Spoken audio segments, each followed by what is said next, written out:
Tad Reynolds was, by all accounts, a thoroughly mediocre diplomat. His career had plateaued somewhere between competent enough not to cause an international incident and not talented enough to be trusted with anything important. So naturally, when humanity needed someone to represent Earth at the Galactic Council, Tad was the obvious choice. "You're expendable," his supervisor had explained with refreshing honesty. "If you accidentally insult some six-eyed slug emperor and get vaporized, we won't lose much diplomatic talent." "Thank you for the vote of confidence," Tad had replied dryly. And that's how Tad found himself aboard the Celestial Harmony, Earth's most advanced spacecraft, approaching the massive rotating space station that served as the headquarters for the Galactic Council. The station resembled a giant metal squid with numerous docking arms extending from a central hub, each populated with vessels of wildly different designs. "Ambassador Reynolds," chirped the ship's AI. "We're cleared for docking at Arm 47B. Please prepare for arrival procedures." Tad straightened his tie and checked his reflection in the viewport glass. Average height, average build, forgettable brown hair. The perfect diplomatic nobody. "Let's not screw this up," he told his reflection. "Humanity's counting on you to be completely, unremarkably adequate."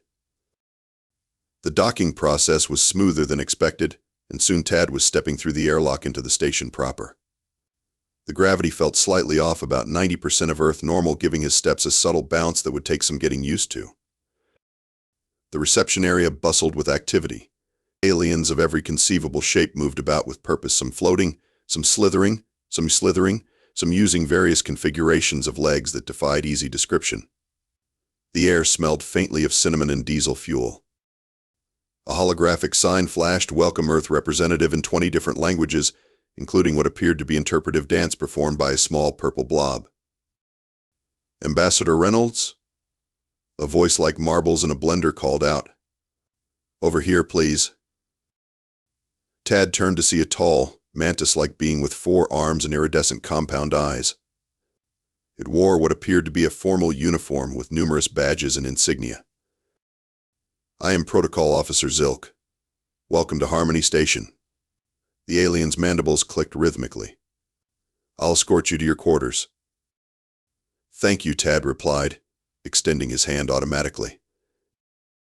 Zilk visibly flinched, taking 3 rapid steps backward. Several nearby aliens scattered like startled pigeons. Tad slowly lowered his hand. "I apologize. On Earth, we shake hands as a greeting." "Ah, yes." Zilk's antennae twitched nervously. "I was briefed on this custom. However, sudden movements from your species tend to trigger certain responses in many council members." "Responses?" "Instinctual fear reactions. Nothing personal, I assure you." Zilk's compound eyes darted left and right. "If you could just follow me at a distance of approximately 2 meters, that would be optimal." As they walked through the station's wide corridors, Tad couldn't help but notice how other beings reacted to his presence. Conversation stopped. Paths cleared. One small furry creature actually dove behind a decorative plant display. "Is there something wrong with my appearance?" Tad whispered to Zilk. "Do I smell bad by galactic standards?" No, Zilk assured him unconvincingly. "It's just that humans are, well, you're somewhat unique in the galactic community." "Because we're new to interstellar travel?" "That's part of it." Before Tad could press further, they arrived at a door marked with Earth's planetary symbol and what looked suspiciously like a hazard warning. "Your quarters," Zilk announced. "These accommodations have been specially prepared for human physiology. The council meets tomorrow at what would be 10 a.m. on your planet. Someone will come to escort you." "Thank you, but I can probably find my way." "An escort is mandatory for new species representatives," Zilk interrupted firmly, "for everyone's safety." With that cryptic statement, the protocol officer skittered away with remarkable speed. Tad's quarters were surprisingly spacious and Earth-like, though the bed seemed unnecessarily reinforced and the room featured an abundance of blunt corners and soft surfaces. It gave the impression of a very sophisticated padded cell. After unpacking and sending a brief status report back to Earth, Tad decided to explore the public areas of the station. The station's directory indicated a multi-species social exchange facility nearby, which he assumed was some kind of diplomatic lounge. The lounge was an expansive chamber with various types of seating arrangements suited to different physiologies. The central bar served colorful substances in containers ranging from crystalline glasses to what appeared to be small anti-gravity fields. As Tad entered, the ambient noise level dropped by at least 50%. Dozens of alien eyes, optical sensors, and sensory organs swiveled in his direction. "Just act natural," he muttered to himself, approaching the bar with what he hoped was a friendly, non-threatening demeanor. The bartender, a gelatinous cube with tentacles emerging from its top surface, recoiled slightly as Tad approached. "I'd like whatever passes for a safe human beverage," Tad said pleasantly. The bartender's tentacles trembled as it produced a simple glass of water. "That'll be no charge for you, sir," it burbled nervously. "Thanks, but I'm happy to pay." "Please, my gift. To you, the human." The bartender backed away, its gelatinous body quivering. Tad sighed and took his free water to an empty table. The nearest occupied tables quickly emptied, creating a conspicuous bubble of space around him. "Well, this is going swimmingly," he muttered. "They're afraid you might eat them," came a raspy voice. Tad looked up to see a small, lizard-like alien with multifaceted eyes and a tablet clutched in clawed hands. Unlike the others, this alien approached his table deliberately, though with obvious caution. "I'm Krill Zax, xenobiologist specializing in predatory species," the alien introduced itself. "May I join you? I have so many questions." "Predatory species?" Tad blinked. "And yes, please sit down before I develop a complex about alien social distancing." Krill Zax perched on the chair opposite, maintaining what felt like a carefully calculated escape distance. "I've been studying your species since Earth joined the Galactic Communications Network," Krill Zax explained, eyes gleaming with scientific curiosity. "Humans are fascinating." "Thanks, I think. But why did you say they're afraid I'll eat them? We don't exactly go around devouring sentient beings." Krill Zax made a chirping sound that might have been laughter. "Not now, perhaps. But your evolutionary history," the alien shuddered dramatically. "Let's just say you're quite unique among council species." "I get that impression. Everyone's acting like I'm going to snap at any moment."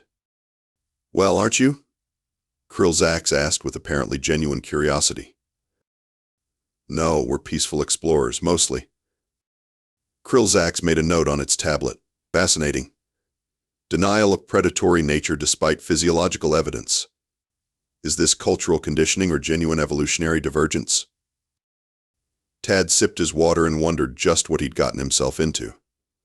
"I think I'm going to need a stronger drink." "Oh, definitely not," Krill Zax replied seriously. "Intoxicated apex predators are strictly prohibited on Harmony Station."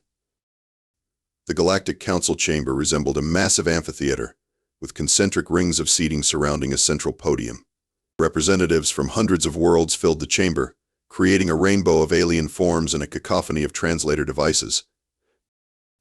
Tad sat uncomfortably in Earth's designated seat, aware of the conspicuous empty spaces on either side of him. Krill Zax had agreed to serve as his unofficial advisor, sitting nearby with an air of scientific detachment. Remember, the lizard-like xenobiologist had advised, no sudden movements, no showing of teeth, and absolutely no mentions of your planet's predatory wildlife. "This is ridiculous," Tad had protested. "We're a civilized species."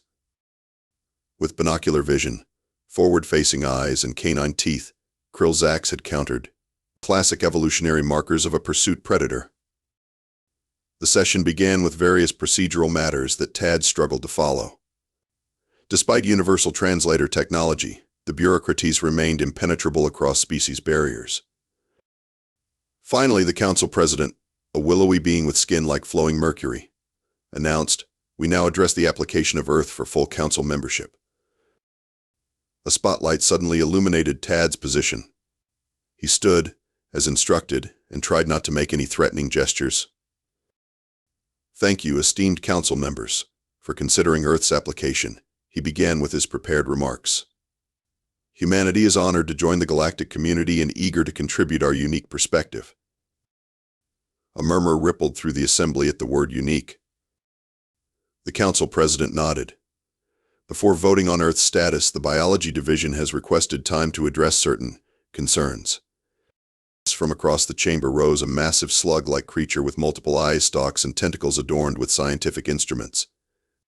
According to Tad's briefing materials, this was Dr. Morvalda, the council's chief biologist and an expert on evolutionary patterns. Distinguished colleagues, Dr. Morvalda began, her voice surprisingly melodious for something resembling an overweight sea cucumber. We have studied Earth's biological history extensively, and we must address the evolutionary anomaly in the room. The chamber grew quiet. In our catalog of over 10,000 sentient species, Dr. Morvalda continued, we have observed a consistent pattern. Intelligence evolves as a survival mechanism in prey animals, beings who must outsmart predators to survive. Tad glanced at Krillzax, who was suddenly very interested in his tablet.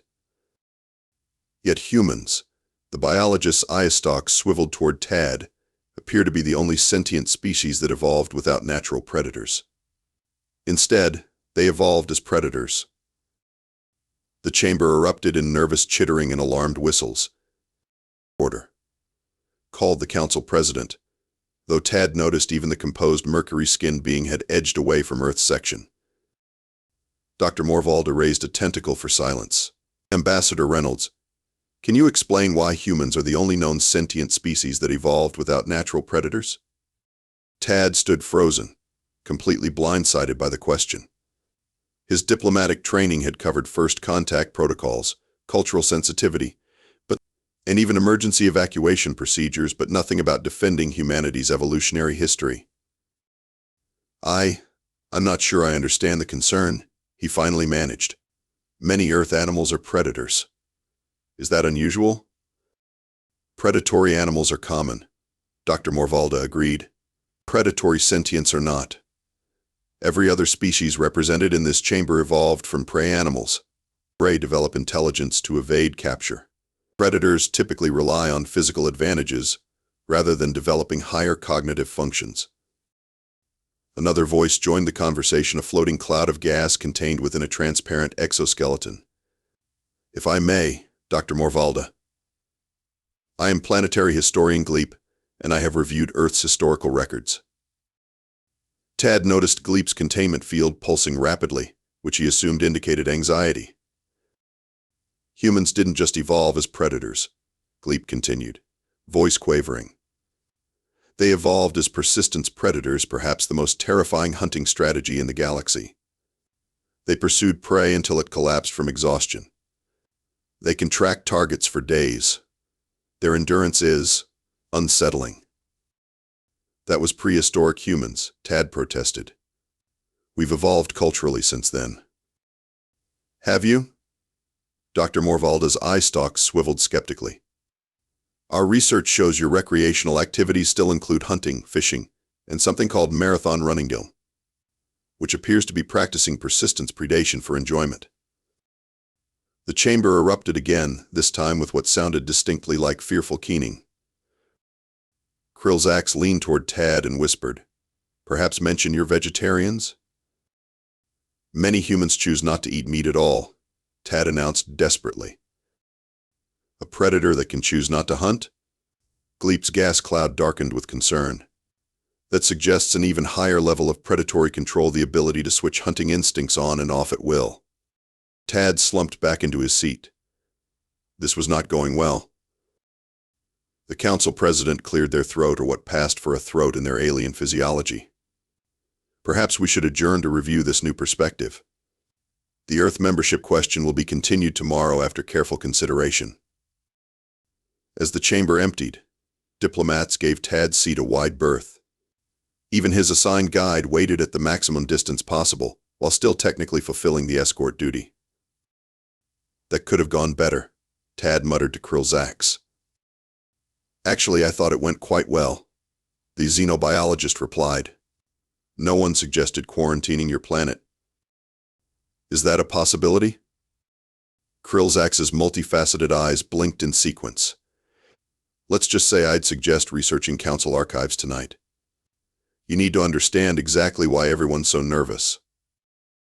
Will you help me? Tad asked. Krillzax hesitated. I am a scientist. My curiosity outweighs my instinctual caution. But make no sudden movements around me, human. I startle easily. The station's data archives were housed in a crystalline structure that pulsed with soft blue light. Inside, information pillars allowed visitors to access the collected knowledge of thousands of civilizations. Krillzax guided Tad to a private research alcove. I've granted you access to the evolutionary biology and sentient development databases, the xenobiologist explained. I suggest starting with comparative evolutionary paths. Tad spent hours sifting through information, growing increasingly disturbed. The evidence was undeniable. Every other council species had evolved from creatures that were hunted herbivores, scavengers, or small omnivores that primarily avoided becoming meals rather than seeking them. The Raxacoricophalopatorians evolved from herd-dwelling grazers that developed tool use to dig defensive burrows. The gas-based Vapori descended from atmosphere-floating microorganisms that clustered for protection against airborne predators. Even the fearsome-looking Kreks, with their armored exoskeletons, had evolved those shells defensively before developing intelligence. Humans, by contrast, had evolved from tree-dwelling omnivores into ground-based apex predators. While other animals ran faster or possessed more deadly natural weapons, humans had developed intelligence primarily to become more effective hunters. This is why everyone's afraid of me? Tad asked, looking up from the data displays. Krillzax, who had maintained a careful distance throughout the research session, nodded solemnly. Your species' evolutionary psychology is fundamentally different from ours. Where we developed intelligence to recognize and evade threats, you developed it to track and kill more efficiently. But we've moved beyond that. We have art, philosophy, peaceful cooperation. Yes, and that's what makes humans truly terrifying, Krillzax explained. You developed intelligence for hunting, then repurposed that intelligence for civilization building. It's unprecedented. Predators don't normally advance beyond certain technological thresholds because they lack the cooperative instincts needed for complex societies. So we're the galactic evolutionary freaks. Tad sighed. Great. Freaks? No, more like evolutionary wildcards. You're what happens when predator minds build civilizations. Tad's research was interrupted by a rumbling stomach. He checked the time. He'd been at this for nearly 6 hours without a break. I need to eat something, he announced, standing up. Krillzax's pupils dilated. Perhaps I should leave you two. Don't be ridiculous. I'm going to the station cafeteria, not hunting in the maintenance ducts. Come on. The cafeteria was a marvel of xenobiological accommodation, with separate sections for various metabolic types. Tad found the Earth-compatible section and examined the offerings. Is that meat? Krillzax whispered, horrified, as Tad selected something approximating a hamburger. It's synthesized protein, Tad explained, not actual animal tissue. But you're simulating the consumption of flesh, Krillzax observed, fascinated and repulsed simultaneously. For pleasure. Tad realized too late that he'd drawn attention. Other diners were watching him with the same horrified fascination one might observe a tiger at a zoo.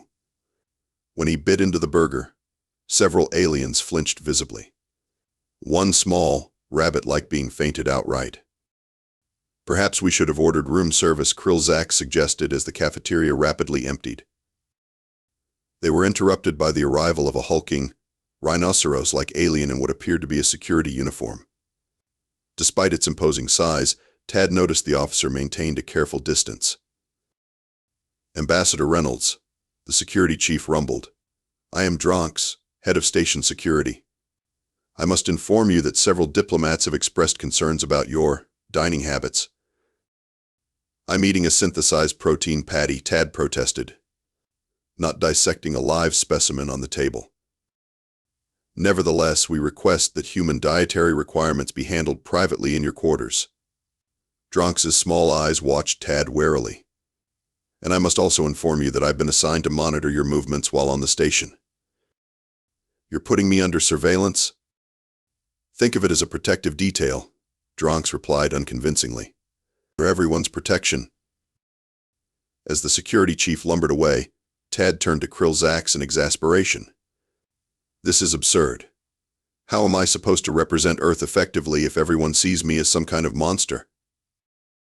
Krillzax considered this. Perhaps a cultural presentation? Show them humans are more than their evolutionary history.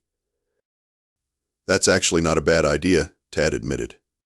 A presentation on human culture could help contextualize our development. I'll help you prepare materials, Krillzax offered. As a purely scientific endeavor, of course. Of course, Tad replied dryly. Heaven forbid you be seen fraternizing with the scary human. Precisely. Krillzax nodded, missing the sarcasm entirely. My colleagues already question my judgment for studying your species so closely. Tad gathered his tray, suddenly aware of how his incisors flashed in the cafeteria's bright light. Being the boogeyman of the galaxy wasn't covered in my diplomatic training. The secondary council chamber had been reserved for Earth's cultural presentation. Despite the tension surrounding humanity's predatory origins, curiosity had drawn a substantial audience. Tad noticed most attendees chose seats near the exits. Welcome, distinguished representatives, Tad began with his most reassuring smile, forgetting Krillzax's warning about showing teeth. Several diplomats ducked reflexively. Sorry, Tad quickly covered his mouth. I'd like to share some context about human civilization and culture, to help you understand us beyond our biological origins. The presentation began well enough, with Tad showcasing human art, architecture, and scientific achievements. The audience seemed cautiously engaged, with translators working overtime to convey nuanced concepts. Then came the section on human history. Like many species, our path to civilization included conflicts, Tad explained, displaying a carefully curated timeline. However, we've learned from our past and developed systems of peaceful cooperation. A jellyfish-like diplomat floated upward, its translucent body pulsing with bioluminescent words that the translator rendered as, your historical conflicts, these were primarily with other apex predators? No, Tad replied hesitantly. Primarily with each other. A horrified murmur swept the chamber. You hunted your own kind? Asked a shocked representative from the insectoid collective. Not hunted, Tad clarified quickly.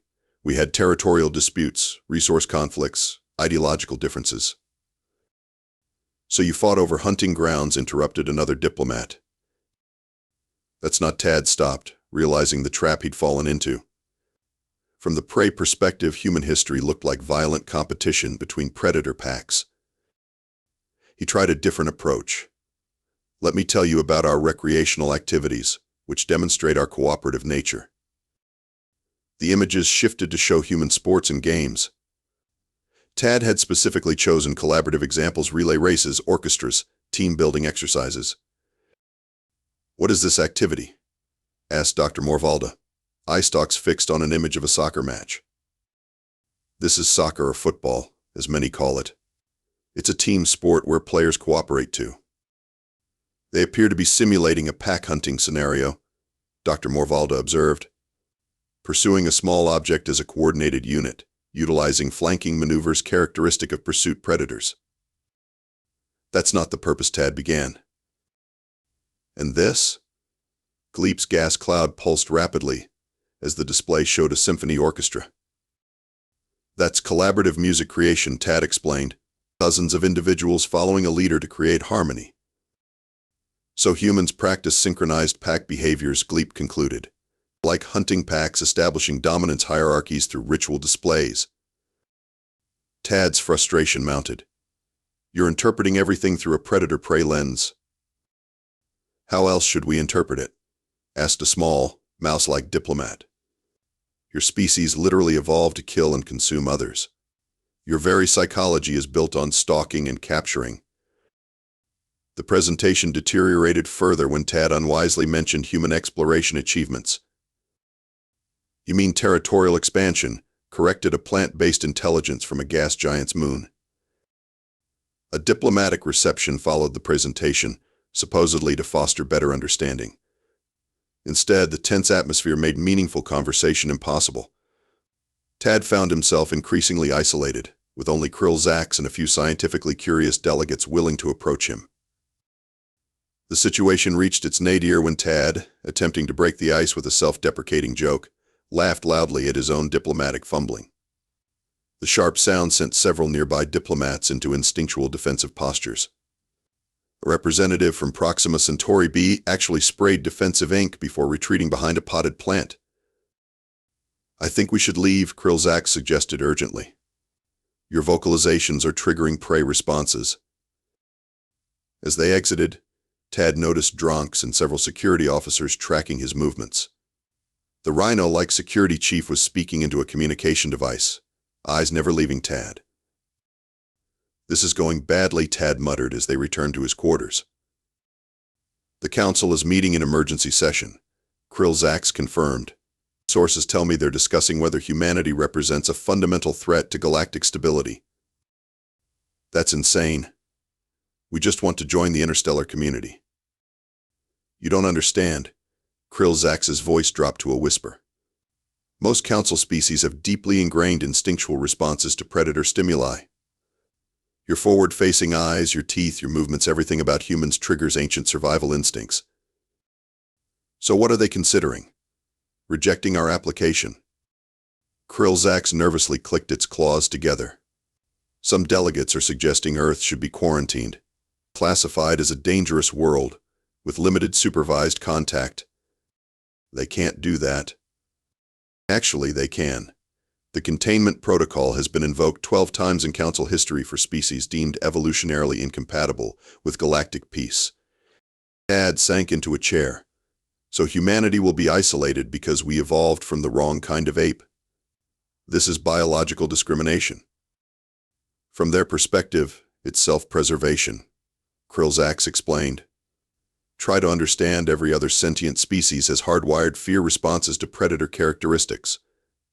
It's not prejudice, it's literally in their DNA. There has to be a way to prove we're not a threat. Short of evolving backward? I'm not seeing many options." Before Tad could respond, the station's alarm system activated with a wailing tone that somehow managed to sound urgent in any species hearing range. "Attention all station personnel and delegates," announced a computerized voice. "Environmental systems malfunction detected in Central Hub. Emergency protocols activated. Please proceed to designated safety zones according to your species requirements." Tad looked at Krill Zax. "Is this serious?" The xenobiologist's scales had paled significantly. "Very. This station supports over 400 different atmospheric and environmental needs. If the central systems are failing, then we need to help," Tad said, standing up. "You misunderstand." Krill Zax backed toward the door. "We need to evacuate to our species' appropriate safety chambers." "And if the systems can't be fixed? What then?" Krill Zax hesitated. "Then some species will likely suffer atmospheric exposure incompatible with their biology. So they'll die while safely huddled in evacuation chambers?" Tad was already moving toward the door. "Not on my watch." The station's central environmental hub was chaos incarnate. Alarms blared as technicians from various species scrambled between control panels. Display screens flashed urgent warnings in multiple languages. Oxygen levels rising in methane habitats, temperature dropping in tropical zones, radiation shielding failing in sectors 7 through 12. Many of the technical staff appeared overwhelmed, some frozen in place or displaying what Tad recognized as panic behaviors. Prey instincts were kicking in at the worst possible moment, flee or freeze responses when action was desperately needed. "What's the situation?" Tad asked, approaching what appeared to be the chief engineer, a six-limbed being with compound eyes and an exoskeleton resembling burnished copper. The engineer flinched visibly at Tad's approach but managed to respond. "Primary environmental regulation matrix has destabilized. Cascading failures throughout subsystems. We can't isolate the source." "I'm Tad Reynolds, Earth's ambassador. I want to help." Nay. Engineer Plex, the being responded tersely. Unless you have experience with Class 7 environmental systems, there's little you can do. I have diplomatic clearance and 2 functional hands, Tad countered. Put me to work. My. Plex's antennae twitched skeptically, but the situation was clearly desperate enough to accept help from anyone, even a predatory species. We need to manually reset junction boxes in Section 42B, Plex explained. But the area is experiencing gravity fluctuations and temperature spikes. My team is hesitant. I'll do it, Tad volunteered immediately. The fluctuations could reach 3G. You could be crushed. It could be, might be, possibly, Tad waved dismissively. Right now, we're definitely facing station-wide environmental collapse. I'll take my chances with the gravity. Plex studied him with compound eyes. You're not displaying normal fear responses. Predator, remember? We're wired differently. With quick instructions and an emergency toolkit, Tad made his way to the affected section. The corridor leading to Junction 42B was visibly warping as gravity fluctuated. Equipment that wasn't bolted down floated momentarily before crashing to the floor. Tad felt the crush of increased gravity, then the disorienting lightness as it ebbed. His stomach lurched, but he pressed forward methodically. Where prey species might see overwhelming danger, his human brain calculated risks and plotted the safest approach. The junction box was located behind an access panel at the corridor's end. As Tad reached it, gravity suddenly spiked. He felt his knees buckle as his body weight effectively tripled. Gritting his teeth, he forced himself to keep moving. Persistence, predator, he muttered, crawling the final meters. This is literally what we evolved to do. With shaking hands, he accessed the junction box and located the reset sequence Plex had described. As gravity fluctuated wildly, Tad focused on the task with singular determination, ignoring physical discomfort and the rational fear responses screaming in his brain. When he finally staggered back to the environmental hub, he found Krillzax had joined the emergency team. Junction 42B reset complete, Tad reported to Plex. The engineer's antennae stood straight up in surprise. You succeeded? Excellent. But we're still losing containment in the aquatic habitats. The manual overrides require external EVA work. Spacewalk? I'm trained for that, Tad said. In variable radiation conditions, Plex clarified. The shield failures mean exposure levels are fluctuating unpredictably. Dangerous, but not immediately lethal? Correct, but... Then gear me up, Tad interrupted. What's the procedure? As Plex explained the necessary steps, Tad noticed Krillzax studying him intently. What? Tad asked. You're displaying classic predator problem solving, the xenobiologist observed. Direct action, risk assessment without emotional interference, persistence despite physical barriers. Fascinating. Just trying to help, Tad shrugged. That's the point, Krillzax insisted. Prey species help by warning others and seeking collective safety. Predators help by confronting threats directly. The EVA was grueling. Working in hard vacuum with fluctuating radiation warnings flashing on his suit display, Tad systematically reset the external environmental regulators. His movements were methodical and efficient, no wasted energy, no hesitation. When he finally returned inside, exhausted but successful, he found the control room atmosphere had changed dramatically. The panic had subsided, replaced by focused activity coordinated between various species. Plex approached, maintaining a smaller distance than before. Your reset protocols worked. We've stabilized the critical systems and restoration is at 73% and rising. Good team effort, Tad replied. Not entirely, Plex's mandibles clicked thoughtfully. When the crisis began, many of us hesitated, instinctual caution. You acted immediately. Without your direct intervention, we would have experienced catastrophic failure in multiple habitats. Just doing what needed to be done. Krillzax joined them, eyes gleaming with scientific excitement. You see? This is precisely what makes humans unique. Your predatory evolution created a problem-solving approach fundamentally different from prey species. Where we pause to assess dangers, you confront them directly. That sounds like you're actually seeing some value in having us predators around, Tad observed wryly. Perhaps, Krill Zax admitted. Today has been educationally significant. Dronks lumbered over, looking simultaneously impressed and confused. The council president has requested your presence, Ambassador Reynolds. Immediately. Tad sighed. Let me guess they've decided to quarantine Earth while I was busy saving the station. Actually, Dronks rumbled, I believe they wish to thank you. The council chamber had never seemed so quiet. Every representative was present, with the emergency crisis barely resolved. All eyes and various other sensory organs were fixed on Tad as he stood at the central podium. The council president's mercurial form seemed to shimmer with unusual intensity. Ambassador Reynolds, this body has witnessed remarkable events today. Your actions during our environmental crisis have challenged certain assumptions.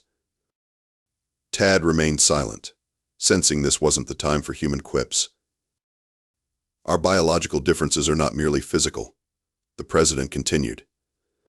They are psychological, instinctual, and as we've now seen, potentially complementary. Dr. Morvalda's eye stalks extended forward. I have analyzed your response patterns during the crisis, Ambassador. Where our species instinctively sought safety and consensus, you moved directly toward danger with problem-solving intent. This is consistent with predator psychology, but used for collective benefit. That's what humans do, Tad replied simply. We see problems, we solve them. With remarkable efficiency, added Gleep, their gas cloud pulsing with what seemed like reluctant admiration. And without the hesitation that prey instincts often impose. Plex had joined the meeting and stepped forward. The ambassador's actions saved numerous habitats.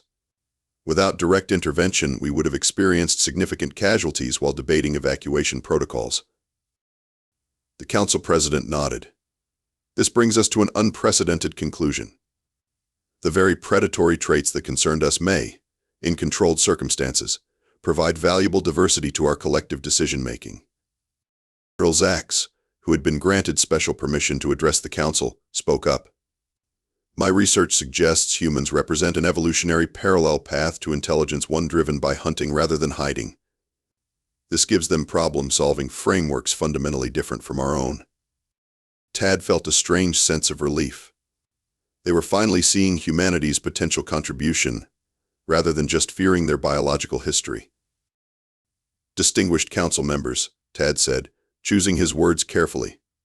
Humans didn't evolve to terrorize other sentient beings. We evolved to overcome challenges, whether that meant hunting for food thousands of years ago or solving environmental crises today. Our predatory heritage gave us determination, strategic thinking, and the ability to confront threats directly. He paused, noting with satisfaction that fewer representatives flinched when he spoke now. But we've also developed empathy, cooperation, and care for others, traits you clearly value in your own societies. Our evolution didn't stop at being predators. We became protectors, innovators, and explorers. The council chamber remained silent as Tad's words hung in the air. He could see the representatives processing this perspective, some with visible skepticism, others with growing curiosity. Perhaps, the council president said thoughtfully, we have been too fixated on categorizing species by their evolutionary origins rather than their evolved capabilities. Dr. Morvalda's appendages made a gesture Tad had come to recognize as agreement. The crisis response data is conclusive. When integrated properly, the human approach creates a decision-making synergy our models hadn't predicted. It's balance, Tad offered. Your species excel at careful deliberation, consensus building, and considering long-term implications. Humans bring quick action, creative problem-solving under pressure, and comfort with calculated risk. Together, we're stronger than either approach alone. Krill's axe floated closer to the center of the chamber. I propose we reevaluate the Earth application for Alliance membership with these new insights. What we once saw as dangerous unpredictability might actually be a valuable complement to our existing decision frameworks. Murmurs rippled through the chamber, not of fear this time, but of genuine consideration. "I second this proposal," said Plex, surprising many in the room. The environmental crisis would have become catastrophic without Ambassador Reynolds' intervention. If Earth can contribute such problem-solving approaches while adhering to Alliance ethical standards, we would be remiss to dismiss their potential contribution. Gleep's gas cloud pulsed with reluctant agreement. "While I maintain concerns about human unpredictability, I acknowledge the evidence before us. Perhaps with proper protocols, these differences could indeed strengthen rather than threaten our collective." Tad felt a surge of hope. After months of frustration and cultural misunderstandings, they were finally seeing beyond their initial fear response. The Council President's mercurial form shifted thoughtfully. "Ambassador Reynolds, your species has demonstrated both capability and compassion today. The Council will establish a special committee to reassess Earth's Alliance application with these new insights in mind." "That's all we've asked for," Tad said with a slight bow. "A fair evaluation based on who we are, not just what your instincts tell you we might be." As Tad left the chamber, Krill Zax joined him in the corridor. "You've accomplished something remarkable today, Ambassador." "I just did what needed doing," Tad replied. "Precisely," said Krill Zax, "and in doing so you've helped us recognize a blind spot in our own thinking. We've been so focused on maintaining harmony that we sometimes lack decisive action when it's most needed." Tad smiled. "And humans sometimes act too quickly without enough consideration. Seems like we have things to teach each other." Indeed, perhaps this is the beginning of true understanding. Krill Zax's translation device conveyed what Tad sensed was genuine warmth.